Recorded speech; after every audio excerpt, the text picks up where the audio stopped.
Hi everyone! Hey everybody! Welcome to Shaping Memories. Today we're going back in time. Way back. And this is a really interesting subject. These are professions that no longer exist. They no longer exist? No. Okay. Professions that no longer exist. I mean, some might, but in a different manner. Or in a different form? Yeah, in a different form, but... Like old-fashioned professions. Or like, I understand what you mean. Yeah, so these are pretty interesting. So we're going to start with this one. Okay. Because I believe in this month we have the post office... Post office day? The mail carrier. Mail carrier. I think it's a mail carrier day or something like that, or the post office. So here it says you have to guess kind of like what he is, but I think you could tell by the picture right away. Well, he looks probably So I'll just give you a little description. It says, I would deliver messages to people's homes and businesses, usually on my bike before telephones and better communication were available. My job was very important. I would deliver messages on people's wedding days from guests that could not attend sometimes. The messages were funny. When the war was on, if I came to your house with a message, it would make the occupants very worried. What was my occupation? So they have a name for their occupation. So he was like a telegram. Yeah. A telegraph. Telegram. So he's a telegram boy. Oh. That was a telegram boy. So, and here's a fun fact. It says they were employed by the General Post Office. Oh. During the 1930s, the service was delivering an average of 65 million telegrams per year. Oh my God! And How many of them were there? On their bike. Of them. On their bike. Oh wow! You know, when you were talking about that profession, and I know that I do not have a telegram boy coming to my house anymore, bringing me a message, but we have text message. Mm-hmm. Like literally today, this is a text message on your telephone. Mm-hmm. But you would have had to wait for the guy to ride his bike over and give you your message. Yeah. Wow.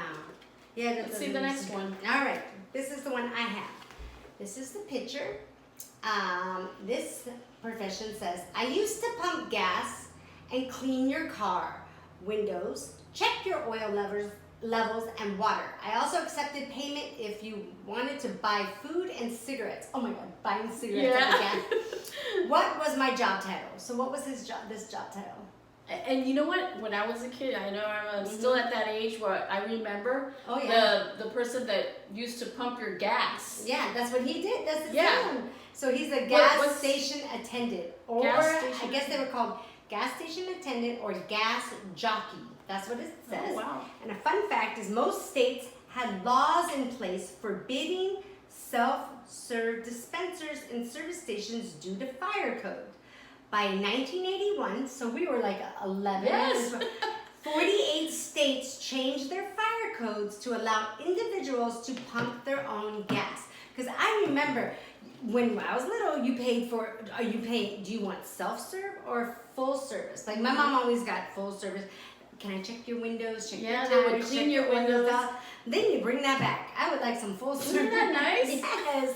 You paid for it, but it was nice. But look at that. They would even go in the store and get you cigarettes and Coke. Let you buy it. So this job needs to come back. Yeah, I'm tired of doing it by myself. I agree.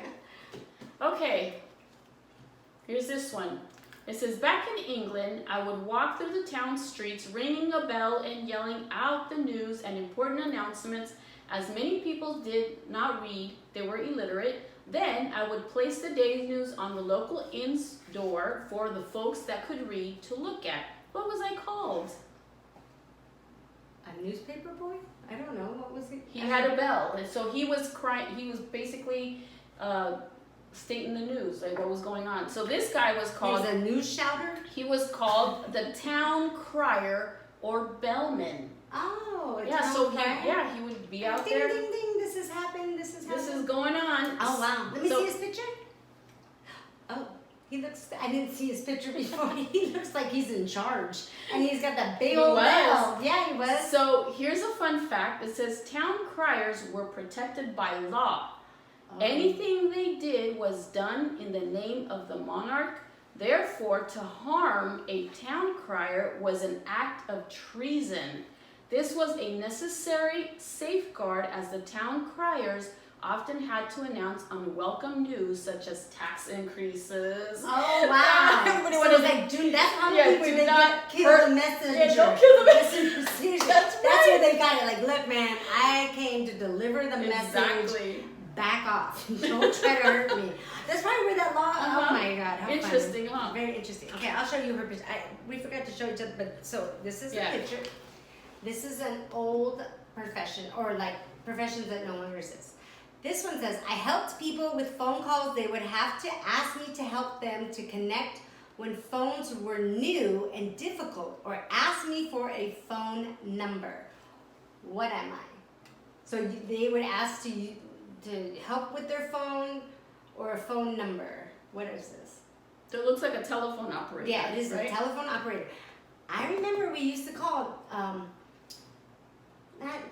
411. When we were little, you could call 411 and go, can I get the number for, you would call yeah, an that's actual right. telephone Yeah, operator. that's right. Can I get the number for the movie theater? Or True, what? that's They would right. ask what city, what state, so it is a telephone operator. And fun fact is on September 1st, 1878, Alexander Graham Bell hired Emma Nutt as the first female telephone operator. Bell didn't like the attitude of the teenage boys he had hired previously.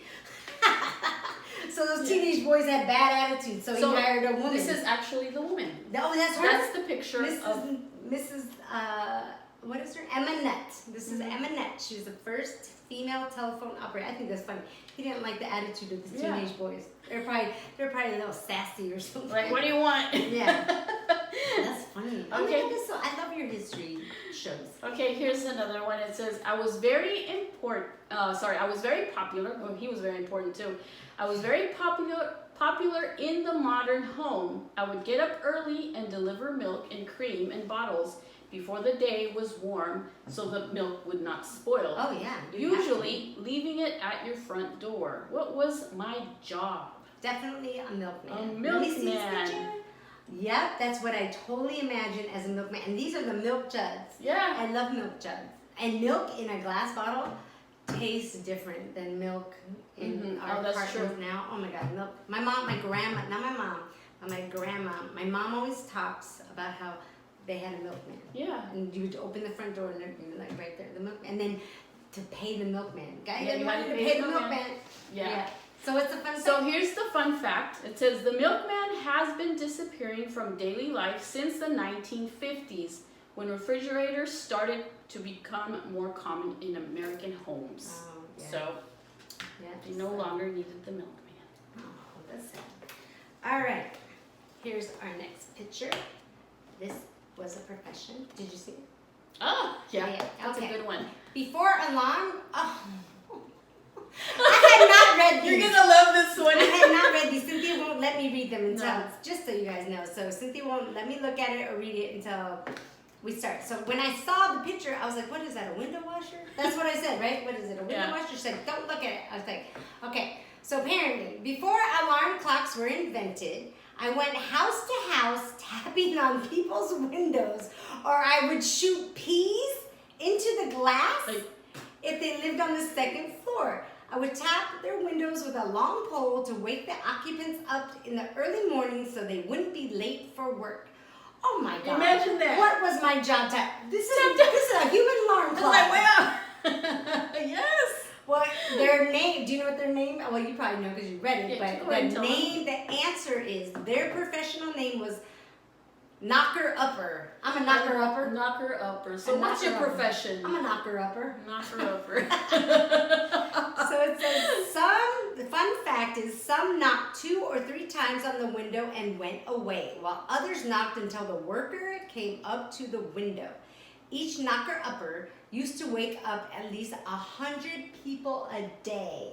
You go to 100 house, or well, maybe hopefully you get like an apartment building and there's like 10 people. Yeah. I got those 10 windows. In a closed section, right? Absolutely. To walk But so you know what? far. That's so good. They were walking, and these are like actual physical job. I mean, like good physical job. Like you're outside, you're breathing, you're moving. Oh, I'm a knocker-upper. Knocker-upper. I hope the knocker-upper wakes me up tomorrow.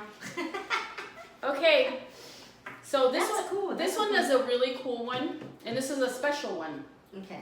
So this one is, I worked in department stores, ushering people up and down the floors of the building. I would usually call out at which floor they had arrived, like third floor, women's shoes and men's apparel. What was my profession? Oh, it was the elevator operator. Elevator operator. Those, I remember being in a department store. I mean, I was a little Yeah. girl, like a fancy one. I think we were in like Macy's or Like Bloomingdale's Woolworths or or something something. like that. Uh-huh. And there was like an elevator operator would do that, and it was just like, this is so cool. Yeah.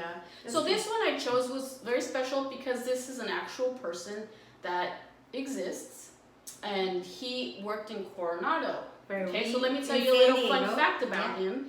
It says, Andrew Lunsberry, that's his name, operated the elevator at the Hotel del Coronado for 32 years, a 41-year fixture built in 1888. He retired sometime in 2020. Wow. He was 69 years old at the time of retirement.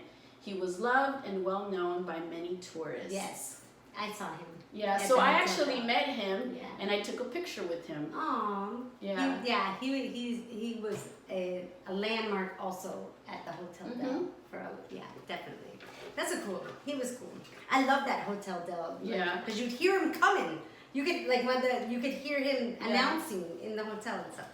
All right, I have no idea what this. Oh, I think okay. This is our next profession. It says 10-pin bowling is a popular game. But before machines were invented to pick up the following pins, young kids were employed to do so. They were known as, what are these kids known? They're the ones setting up the, like that was their job as a young kid to set up the bowling pins. Yep. So their job title was pin setter. I'm a pin setter. All right, being a pin boy, fun fact, being a pin boy wasn't easy. An article by former pin starter stated he sometimes came away with broken ribs, and lots of bad bruises. Getting smacked by an erratic ball or flying pins happened at times, but for a young boy, the pay made it worth the aches and pains. Oh my God, so they stood there waiting? Like I would have thought they would have set it up and moved, but I guess they couldn't move. I guess. They had to be like on the side, but then they're like, oh my God. There could be a flying ball, so. A flying ball or flying, oh my God, this would be like dodgeball at work. Yeah. Like you're Can you imagine how many times you had to pick up those pins and set them up, line them your up? arms were just like muscle. These arms. kids. Okay, this was another interesting one. Oh. So this one is, before electricity was available, I went around the streets providing light and then putting the lights out. They were gas lights. What was my job? He's a lamp lighter. He is Definitely. a lamp lighter. Cool. And here's a fun fact. Most lamp lighters were assigned routes of 70 to 80 lamps each. They were paid $2 a day. Oh my God. $2 a day. $2 a day. For 70, 80 lamps. That's literally almost 3 cents a lamp. Mm-hmm. You lit that lamp, you got 3 cents. So another thing that I forgot to write on here was that they walked for miles, Like turning on the lights, and then before, in the dawn, they had to go back and turn them all off. Oh wow. Yeah. Oh my gosh. A lamp lighter. All right, so this is our last one. I like this. This is cool. I know it is, girl. So I love their outfits. This is a black and white picture, but I like it when you see old movies and you see this. So this profession is, I worked at nightclubs, sporting events, and would wear a uniform, pillar hat, and carry my goods in a tray that was hung around my neck. The items I sold were very popular, but these days looked down upon and considered bad for your health. So my occupation does no longer exist. What am I? What do you think? You know what she is. Go ahead, tell them. It's a cigarette girl. So these girls walked around with cigarettes. I think also at some point you see in movies they had cigarettes, and that sometime They had mints and candy. Mhm. I mean, they did. started as a cigarette girl, but then they started carrying like other goods, cigars, matches, things like that. But fun fact, ultimately the cigarette girl was no longer matched for modern times. The mid-1950s brought automated vending machines which worked for free and could earn the venue owner a tidy profit. So she was put out of business by the vending machine. And then the cigarette vending machine, I mean, like, those are no longer around. When we were kids, they were. You just put your money in, it's like a candy machine. That's right. So basically, technology is taking a lot of jobs. Technology is taking a lot of jobs, and a lot of jobs have gone out of the way, but they've been replaced by machines. By machines and convenience and technology. Yeah, like you're saying. So it's sad to see them go because they actually did work. People did work. People did work. They worked really hard too. But like all things advance and evolved, and so we, you know. So before we go, bowling happens a lot quicker instead of waiting for the bowling center pins. And but I don't know, it'd be kind of cool to have some guy knocking on my window. Paige, wake up! Time to go to work. Instead of that that I throw a shoe at. I mean, imagine if you had one of the, what was he called, the knocker-upper? Yeah, if he was like, what if you had one that like didn't do a good job? He's like, he never wakes and up. left. Or what if you had one that was just like, get up. It's like, stop. Get up. And he's like, I'm waiting for you to get up. You're like, oh my God. Oh my goodness. That's funny. I bet they had like ratings. Like, oh no, my knocker-upper is much better than. That's true. I bet. It's like, I recommend you this knocker-upper. That'd be so cool. I recommend this milkman. Yeah. Or you should go to this bowling alley. They got the best. I'm pretty sure that happened. I'm pretty sure. Things change, but a lot of things stay the same. That's true. Definitely. So before we go, I want to ask Paige, where did you get this typewriter? I can't believe it. And she asked me do I have any old things? I had the milk jug. She said, do you have an old phone? I was like, well, this is old. Yeah, I do. This typewriter, I love this typewriter. My grandmother had one, like just like my grandmother was an English teacher, and so was my mother. So my grandma had that old black like that. So then when she got this one, this is like it's quicker, you know, like it's not plugged in, but you know, it's a manual typewriter, and I love it. I have it. I mean, I will never get rid of it just because I think it's so cool. It still works and does. My kids were like, "What is that?" Then my grandma, "What is that?" I said, "It's literally a typewriter." I showed it to my kids. Then my mom like graduated. She got an electric typewriter and you plugged it in and you like. It was like, oh my God. Well, in high school we had those. Yeah, electric typewriter. That was like, so this is not electric. I love this. This is how my grandma wrote all her papers and stuff. And that's my beautiful. mom did it on an electric typewriter.